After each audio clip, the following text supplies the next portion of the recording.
Selamat hari Minggu Bapak Ibu Saudara yang saya kasihi dalam nama Tuhan Yesus Kristus. Sebelum kita masuk di dalam renungan firman Tuhan, mari kita berdoa terlebih dahulu. Bapa dalam sorga yang kami panggil dalam nama Tuhan Yesus Kristus, sebentar kami akan mendengarkan firman-Mu.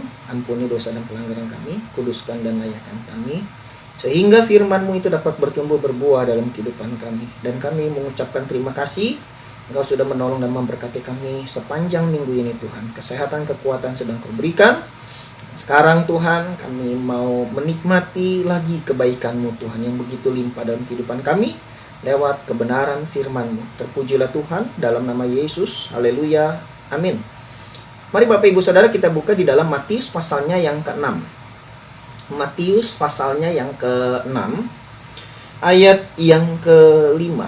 Kita akan bersama-sama belajar tentang bagaimana berdoa yang benar, bagaimana berdoa yang sesuai dengan kehendak Allah. Dan puji Tuhan, Yesus sudah mengajarkannya melalui khotbahnya saat di bukit ya. Dan puji Tuhan, Matius mencatat apa yang Yesus ajarkan, bagaimana cara berdoa yang menyenangkan atau yang tepat lah ya, yang sesuai dengan kehendak Allah. Mari kita buka dalam Matius pasal yang ke-6 ayatnya yang ke-5. Dan apabila kamu berdoa, ya kamu ini orang-orang yang ada pada saat itu, murid-murid dan orang-orang yang mendengarkan khotbah Yesus di bukit.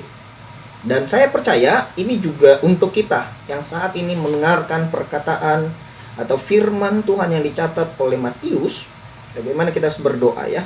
Dan apabila kamu berdoa, janganlah berdoa seperti orang munafik.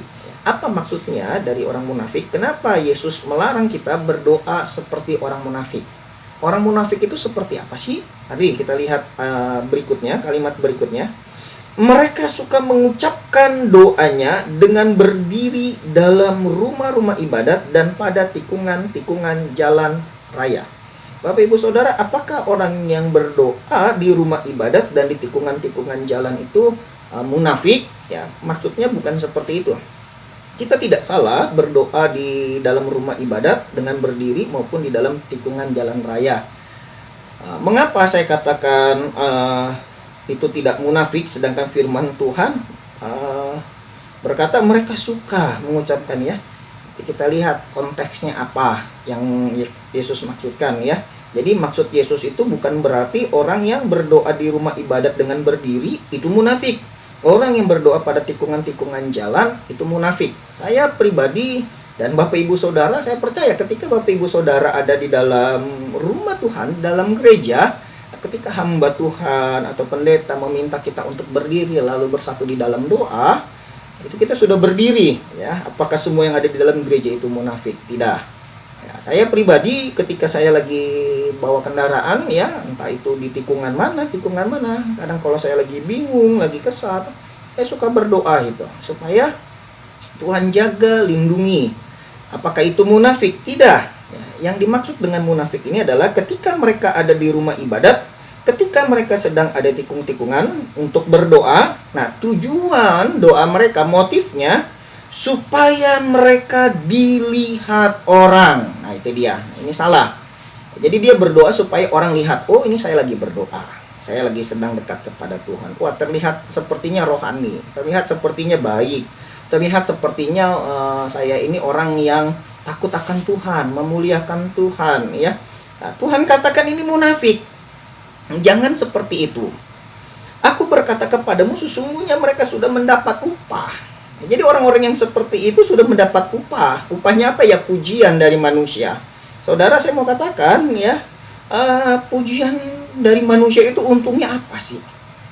Lebih baik Allah lah yang memuji kita daripada manusia. Bukan saya melarang manusia memuji saudara. Kalau ada manusia lain, orang-orang lain memuji saudara karena kerohanian saudara, ya puji Tuhan, bersyukur. Namanya saudara baik. Tetapi kalau saudara hanya mencari pujian dari orang-orang yang ada di sekeliling saudara, saya mau katakan untungnya apa? Seperti itu. Saya rasa hanya puji, apalagi zaman sekarang ini pujiannya tidak semuanya tulus ya. Banyak orang yang memuji ya, ada maksudnya. Contoh seperti di dalam Amsal itu, musuh itu mencium ya, secara berkelimpahan. Sedangkan saudara, sahabat itu menegur. Oleh sebab itu, hati-hati juga ya dengan pujian. Oke, kita lanjut lagi. Yang pertama adalah berdoa seperti orang munafik, yaitu berdoa yang ingin dilihat orang. Orang yang melakukan kegiatan agamanya, kegiatan rohaninya yang ingin dilihat orang. Ya, lalu ayat 6-nya berkata seperti ini. Tetapi jika engkau berdoa, masuklah ke dalam kamarmu, tutuplah pintu dan berdoalah kepada Bapamu yang ada di tempat tersembunyi. Maka Bapamu yang melihat yang tersembunyi akan membalasnya kepadamu. Nah, jangan juga diartikan ayat ini, kalau begitu saya berdoanya supaya tunggu orang sepi dulu deh, supaya nggak ada yang lihat dulu deh. Bukan itu juga. Nanti kalau kita lagi berdoa di pinggir jalan, ya nanti kita berdoa di warteg kah, di warung lesehan, atau dimanapun, di restoran, dimanapun saudara makan, kita kan berdoa. Itu ada banyak orang. Kalau saudara tidak mau berdoa, nanti makannya nggak berdoa. Ya berdoa saja, nggak apa-apa. Ini maksudnya bukan kita kalau mau berdoa itu harus sembunyi. Tidak, bukan seperti itu maksudnya ya. Maksudnya biarlah kerohanian kita ini biar Bapak saja yang melihat, ya, biar Bapak saja yang menilai, biar Allah saja ya yang menentukan layak atau tidaknya kegiatan doa kita yang kita lakukan kepada Tuhan. Intinya ketika kita berdoa dimanapun kita berdoa ya, nanti kalau kita mau mendoakan orang sakit, mendoakan orang yang membutuhkan bantuan doa kepada kita, misalkan ada orang yang lagi ada masalah, minta tolong oleh Bapak Ibu Saudara untuk didoakan pada saat itu juga. Masa Bapak Ibu Saudara mau berkata nanti ya saya bersembunyi dulu di tempat yang tersembunyi? Ya nggak seperti itu. Ya, jadi oleh sebab itu ya tidak masalah Bapak Ibu Saudara berdoa dilihat atau tidak dilihat orang. Firman Tuhan Paulus katakan, hendaklah kebaikan hatimu diketahui semua orang. Ya, jadi perbuatan rohani kita memang harus terlihat kepada semua orang. Perbuatan baik kita harus memang terlihat kepada semua orang, karena kita ini adalah terang, kita ini adalah garam. Tetapi motivasinya jangan ingin mencuri kemuliaan Tuhan. Jangan ingin karena ingin dipuji saja. Jadi berdoa itu karena ingin dipuji saja. Berdoa itu di depan orang karena ingin dinilai, wah ini orangnya rohani. Bukan itu ya. Itu adalah orang yang munafik ya, dan saya rasa Tuhan tidak suka orang yang seperti itu, yang suka mencuri kemuliaan Tuhan. Ini yang pertama tentang yang dimaksud dengan munafik, yaitu berdoa dengan tujuan motivasi lain, bukan kepada Tuhan, tetapi justru kepada fokusnya diri sendiri supaya dilihat orang ya. Yang kedua, apa yang dimaksud dengan doa yang munafik itu seperti orang munafik? Ayat 7. Lagi pula dalam doamu itu janganlah kamu bertele-tele. Nah itu dia. Seperti kebiasaan orang yang tidak mengenal Allah. Mereka menyangka bahwa karena banyaknya kata-kata doanya akan dikabulkan. Nah ini bertele-tele artinya panjangnya doa.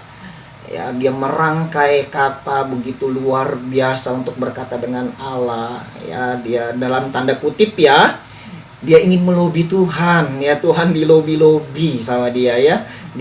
Ingin dicuri hatinya. Dia rangkai kata-katanya begitu manis. Saya mau katakan, Tuhan lihat hati kita.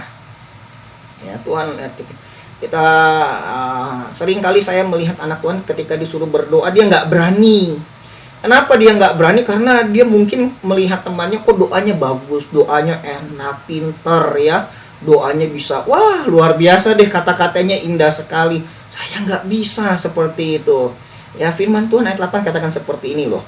Jadi janganlah kamu seperti mereka, karena Bapamu mengetahui apa yang kamu perlukan sebelum kamu minta kepadanya. Jadi Tuhan nggak melihat panjangnya doa kita, bagusnya doa kita. Tuhan tidak melihat mungkin kita berdoanya pakai alunan, melodi dan sebagainya. Pokoknya indah lah. Ya, bikin orang terkagum-kagum dengan suara kita. Bukan itu. Sebelum kita memintanya, Bapak tahu. Jadi artinya kita belum ngomong saja, Bapak sudah tahu. Artinya kita mau bahasanya seperti apapun, pendeknya seperti apapun, mungkin gramatikal dalam bahasa Indonesianya juga nggak tepat. Tuhan tahu apa yang kita butuhkan, perlukan. Jadi ketika Bapak Ibu Saudara berdoa, jangan kita langsung pikirannya apa namanya ya, waduh saya nggak bisa berdoa. Loh kok kenapa nggak bisa berdoa? Kita semua bisa berdoa. Ya buktinya kita ketika minta tolong sama teman kita, saudara kita, tolong dong ini, tolong dong itu, kita bisa ya. Begitu juga dengan Tuhan, ketika kita datang kepada Tuhan, ya Tuhan tolong saya nggak sanggup, ya saya nggak bisa, ya nggak perlu sampai harus indah-indah muter-muter ya, doanya dari Kejadian sampai kitab Wahyu, nggak perlu. Ya sederhana saja ya, nggak berarti doanya itu wah kalau begitu doa nggak boleh panjang-panjang dong, harus cepat. Nggak seperti itu juga. Nanti kita bahas ya, di sini ada begitu singkatnya doa yang Yesus ajarkan ya, seperti itu. Tetapi juga jangan menjadi patokan tentang doa yang kita sudah tahu ya, tentang doa Bapa Kami. Jangan jadi patokan juga kalau doa berarti pendeknya segini saja. Enggak. Ada kok ayatnya ya di dalam Lukas 6. Lukas pasal yang ke-6 ayat yang ke-12 ya. Lukas 6 ayatnya yang ke-12. Pada waktu itu pergilah Yesus ke bukit untuk berdoa, dan semalam-malaman ia berdoa kepada Allah. Bayangkan, semalam-malaman. Apa saja itu yang Yesus katakan? Apakah Yesus bertele-tele doanya kepada Bapa? Tidak. Saya yakin semua poinnya, semua ya dia cerita, berkeluh kesah seperti anak kepada bapaknya, ya kan. Firman Tuhan katakan di dalam Galatia itu ya, ketika roh Tuhan ada di dalam diri kita, kita bisa berkata Allah itu ya Abba, ya Bapa. Jadi seperti kita cerita kepada Bapa kita. Yesus panjang semalam-malaman dia berdoa kepada Allah. Ingat ya, bedakan dengan orang yang bertele-tele. Bertele-tele itu istilahnya seperti basa-basi lah gitu, cuman ngelobi doang ya, dengan tujuan supaya bisa ngambil hati. Enggak ya, kita cerita, kita Tuhan gini loh masalahnya Tuhan, saya ada begini ya, ini masalah suami saya, masalah istri saya, masalah anak saya buntu Tuhan, gimana ya Tuhan caranya Tuhan, tolonglah kasih saya hikmat. Enak ya seperti itu ya, berdoa kepada Tuhan, kita cerita ya, kita curhat ya, karena dia Bapa kita. Nanti kita lihat ya dalam doa yang Yesus ajarkannya. Jadi dua hal ini yang Yesus tidak izinkan supaya kita berdoa, jangan seperti orang munafik. Yang pertama supaya ingin dilihat orang, yang kedua kita bertele-tele seperti kita gak mengenal Bapa kita saja. Bapa kita maha tahu ya. Jangan kita istilahnya muter-muter dulu supaya Tuhan, mungkin dengan seperti itu orang jadi Allah jadi kasihan niat kita ya. Harus nangis dulu, harus ini dulu. Enggak. Saya pernah waktu itu perjalanan penginjilan, saya bingung, saya nggak punya pengalaman menginjil ya. Dan keadaan saat itu bukan keadaan yang dalam kelimpahan, bukan keadaan yang yang layak lah. Jadi banyak kekurangan, banyak kelemahan dari kendaraan yang kami pakai, keadaan, situasi itu benar-benar keadaannya minus ya. Minus dalam arti sepertinya banyak orang yang menilai, wah ini nggak mungkin bisa, ini nggak mungkin bisa. Seperti itu keadaannya, nggak mendukung ya. Waktu itu juga saya sudah bingung mau kata-kata apa lagi ya. Akhirnya saya berdoa yang seperti Yesus ajarkan ini ya. Beberapa kali saya berdoa seperti, karena saya udah nggak bisa berkata-kata. Akhirnya saya berdoa yang seperti Yesus ajarkan. Apa yang Yesus ajarkan itu? Ayat 9. Karena itu berdoalah demikian: Bapa kami yang di sorga, dikuduskanlah namamu, datanglah kerajaanmu, jadilah kehendakmu di bumi seperti di sorga.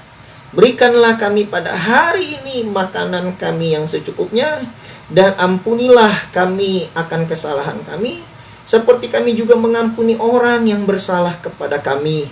Dan janganlah membawa kami ke dalam pencobaan, tetapi lepaskanlah kami daripada yang jahat. Karena Engkaulah yang ampun baginya kerajaan dan kuasa dan kemuliaan sampai selama-lamanya. Amin.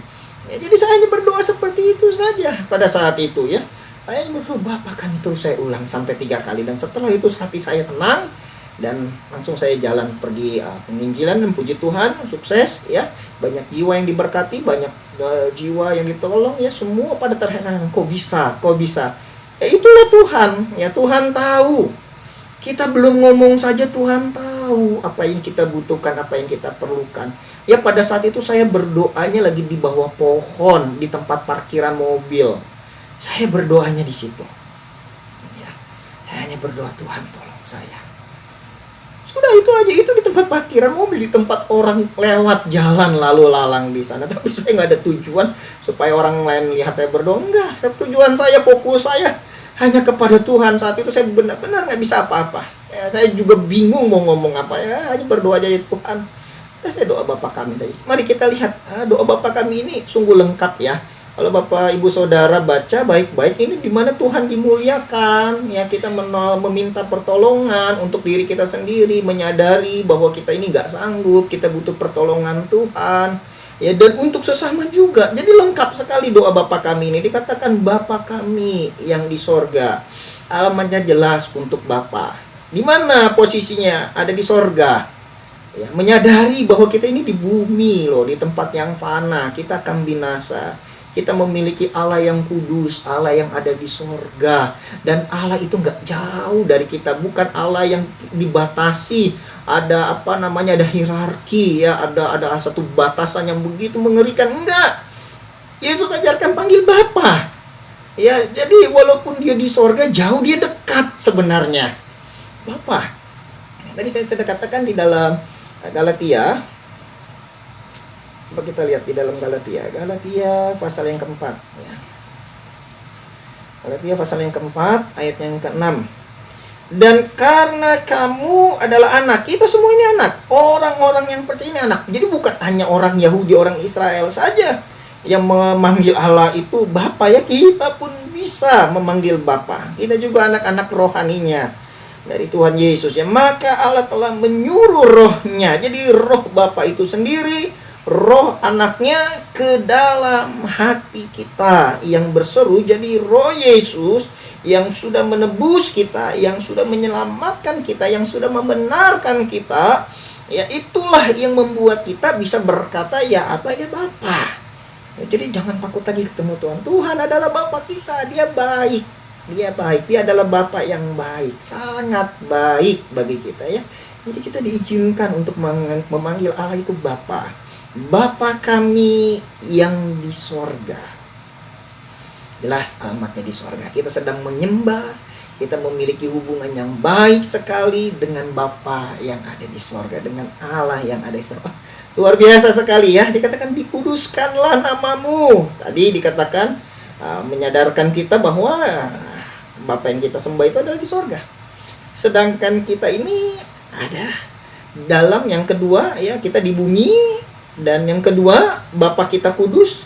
Dan kita ini sebenarnya ya ada di dalam ketidakkudusan. Oleh karena anugerah Tuhan, justru kita dikuduskan, kita dilayakkan.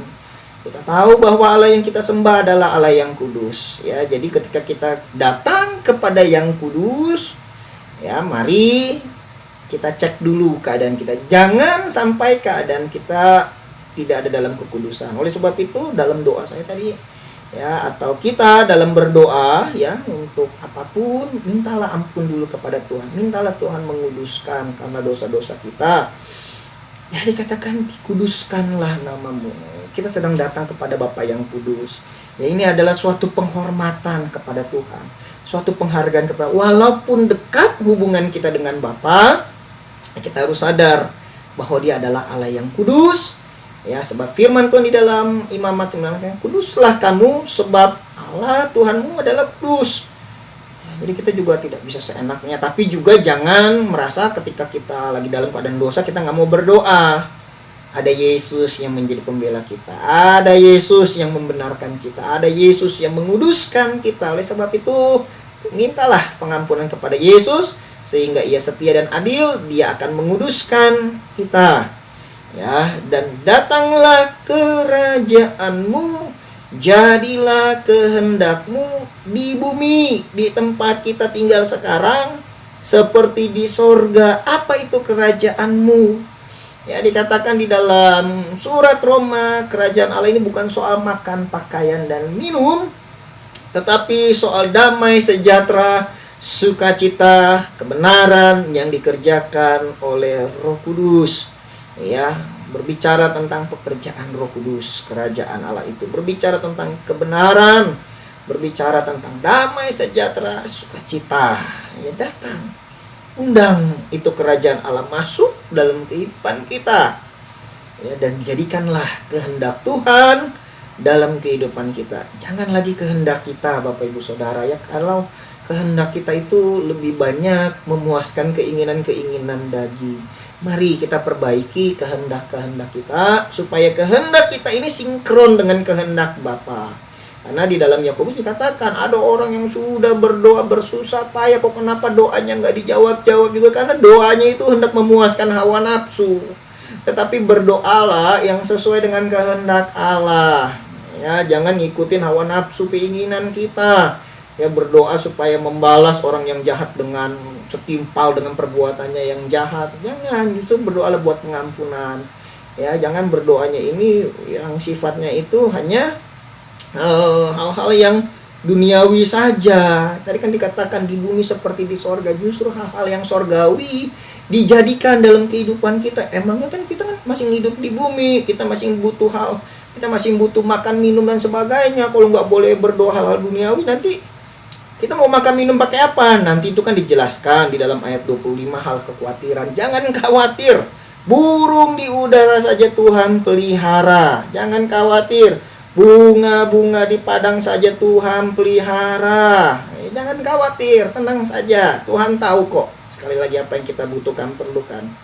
Ya, berikanlah kami. Nah, ketika kita sudah memuliakan Tuhan, ya, kita memasrahkan diri kita supaya kehendak Tuhan jadi dalam kehidupan kita, karena kita tahu bahwa itulah yang baik, itulah yang kudus, itulah yang menyenangkan hati Dia, baru masuk dalam kehidupan kita. Berikanlah kami pada hari ini makanan kami yang secukupnya. Bukan berikanlah kami pada hari ini makanan kami yang berkelimpahan, yang mewah, yang wah. Jangan, saudara, ya. Belajarlah sederhana, ya, belajarlah hidup ya yang cukup-cukup saja. Jangan terlalu foya-foya, glamor. Dan kalau Tuhan kasih, ya puji Tuhan gitu. Kalau Tuhan kasih, kita nikmati berkat-berkat Tuhan, makanan yang enak, yang banyak, ya kita bersyukur. Tapi juga jangan sampai makanan itu dibuang-buang, ya. Ada banyak orang kelaparan, ya, makanlah secukupnya, jangan sampai dibuang-buang, jangan sampai mubazir, ya. Istri saya tahu itu, walaupun ada sisa nasi dikit itu kami usahakan habis. Kami pernah yang namanya kelaparan, kami pernah yang namanya nggak makan, bahkan beli beras itu dulu pernah belinya seliter ya, sekilo, karena nggak punya uang buat beli makanan, ya. Tetapi ketika Tuhan kasih bisa beli beras yang lebih banyak, kami belajar supaya makanan itu jangan sampai terbuang. Ya, alangkah lebih baiknya kita makan secukupnya. Kalau berkelebihan, berikanlah kepada orang-orang yang butuh, yang memerlukan. Sumbangkan itu buat mereka yang kekurangan, ya. Jangan sampai kita terlalu serakah. Firman Tuhan katakan jangan ingin kaya, tinggalkan niatmu itu. Dalam Timotius dikatakan akar segala kejahatan ialah cinta uang. Jangan, ya. Kalau ketika kita dikasih kaya, puji Tuhan.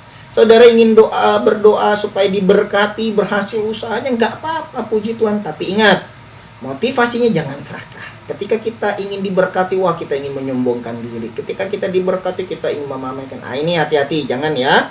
Karena itu adalah akar segala kejahatan. Ketika kita diberkati, kita harus mengucap syukur. Tuhan, terima kasih, usaha saya berjalan dengan baik. Tuhan, terima kasih, saya diberkati Tuhan. Tuhan, saya mau pakai berkat ini buat memuliakan Tuhan, untuk membantu pelayanan pekerjaan Tuhan supaya nama Tuhan dipermuliakan. Selebihnya saudara mau menikmati, silakan.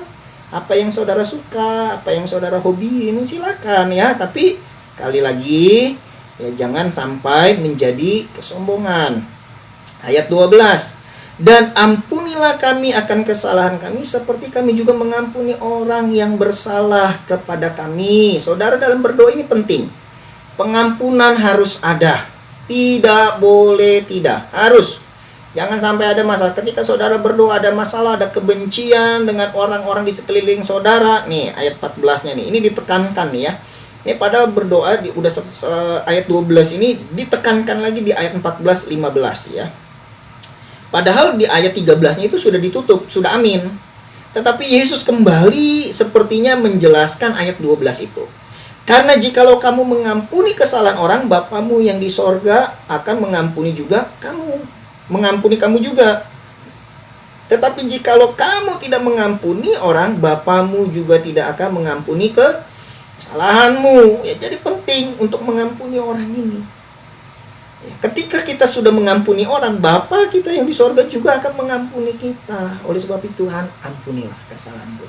Ketika kita sudah merasa diampuni Tuhan, saya yakin kita akan mudahnya mengampuni orang lain. Saudara jangan merasa diri benar ya.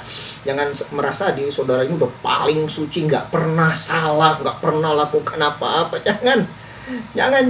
Bapak ibu saudara, saya menerima Yesus karena saya merasa dulu saya itu, ya saya sudah saksikan ya, dulu saya itu merasa nggak layak di hadapan Tuhan. Ya, dosa saya banyak, saya seperti sampah pada saat itu. Ya, sampai ketika saya merasa diampuni oleh Tuhan begitu luar biasa, saya jadi merasa berharga lagi ya. Ketika ada orang yang bersalah kepada saya, gampang sekali saya mengampuni ya. Memang pernah ada satu ketika ada orang yang sangat-sangat menyakitkan hati saya, itu memang susah sekali. Tapi saya berusaha, Tuhan ampuni, saya berusaha, Tuhan ampuni, Tuhan tolong ampuni saya Tuhan. Ya, saya harus bisa mengampuni orang itu. Ya, saya katakan itu orang yang nyakitin saya waktu itu ya, karena kenapa saya sakit? Karena saya sudah percaya betul sama orang itu ya. Akhirnya dia banyak nipu saya, banyak ini, ya sudahlah. Tapi saya belajar berusaha untuk mengampuni, karena pengampunan itu penting. Bagaimana Bapak mau mengampuni kita kalau kita aja nggak mau mengampuni orang? Apa sih standarnya? Kenapa kita sulit mengampuni orang lain? Apakah karena perbuatan dia? Ya, ketika kita melakukan kesalahan yang begitu luar biasa, kita memohon kepada Tuhan untuk diampuni. Harapan kita apa? Supaya Tuhan ampuni, bukan? Ketika kita diampuni, apakah Tuhan tidak senang? Ya, apakah kita tidak senang? Ya, ketika kita diampuni, kita akan merasakan senang yang begitu luar. Aduh Tuhan, terima kasih, Engkau baik Tuhan. Kau mengampuni aku, pada aku dulu jahat loh. Kok Tuhan masih mau ampuni ya? Nah, kenapa Tuhan begitu mudahnya mengampuni kita? Supaya kita juga dengan mudahnya mengampuni orang-orang yang menyakiti hati kita. Ya, saudara, pengampunannya itu mudah, tapi lihat proses dari pembersihan dosa itu. Ya, bagaimana Allah harus jadi manusia di dalam Yesus Kristus. Dia harus disiksa, dia harus menderita, dia harus mati, dan dia harus bangkit. Itu prosesnya luar biasa sekali. Ngampuninya gampang. Saudara harus pahami itu prosesnya luar biasa. Jadi jangan suka banding-banding. Dia itu udah terlalu jahat loh. Dia itu udah terlalu menyakitkan hati saya loh. Makanya saya susah ngampuninya. Ya, kita mulai hitung-hitungannya. Kita juga harus ingat bagaimana Yesus mengampuni kita begitu luar biasa. Penderitaannya mungkin lebih dari apa yang orang lain itu sakiti hati kita. Jadi sebagaimana Yesus Bapa mengampuni kita, ampunilah mereka. Ini penting ya, dalam berdoa ini harus ada penyelesaian masalah. Jangan ada kebencian, jangan ada dendam. Ya, ayat 13 lanjut lagi. Dan janganlah membawa kami ke dalam pencobaan, tetapi lepaskanlah kami daripada yang jahat. Maksudnya membawa kami ke dalam pencobaan seperti ini. Di dalam Yakobus, Allah tidak pernah mencobai. Ya, tidak pernah. Iblislah yang mencobai. Diri kita sendirilah yang mencobai. Karena apa? Karena keinginan-keinginan duniawi itu. Keinginan mata kita, keinginan daging kita. Itu harus dikendorkan itu ya, supaya kita tidak masuk ke dalam pencobaan. Nanti yang ada saudara doanya hanya untuk memuaskan diri sendiri. Nah, itu pencobaan. Oleh sebab itu sederhana sekali doa Yesus secukupnya. Jadilah kehendakmu, dikuduskanlah namamu. Itu menjadi pagar supaya doa kita itu tidak memuaskan hawa nafsu kita. Ya, karena ketika hawa nafsu kita luar biasa, kita akan masuk dalam pencobaan. Ya, minta agar Tuhan lepaskan itu semua. Karena saudara, saya pelajari renungkan kitab Pengkhotbah itu, ya, keinginan dunia ini tidak akan pernah habis. Keinginan kematian tidak akan pernah habis. Keinginan mata tidak akan pernah habis. Ya, orang melahirkan itu nggak pernah akan habis, terus ada. Orang melahirkan itu terus mati. Ya, keinginan mata itu terus ada, nggak pernah akan habis. Bumi ini cukup untuk memberikan kebutuhan manusia, tetapi bumi tidak cukup untuk memberikan keinginan manusia. Keinginan manusia itu luar biasa, nggak pernah habis-habis ya. Jadi direm itu. Oke, terakhirnya penutupnya. Karena engkaulah yang empunya kerajaan dan kuasa dan kemuliaan sampai selama-lamanya. Amin ya. Jadi kita kembalikan bahwa keputusan dari permintaan kita, permohonan kita, ya ada kembali lagi di dalam tangan Tuhan. Tuhanlah yang mempunyai kerajaan, Tuhanlah yang punya kuasa, Tuhanlah yang punya kemuliaan. Semuanya ya Tuhan yang tentukan. Dan ketika doa itu jawab, kita mendapatkan itu. Ya, biar kemuliaan hanya bagi Tuhan. Karena Tuhanlah yang mempunyai kerajaan.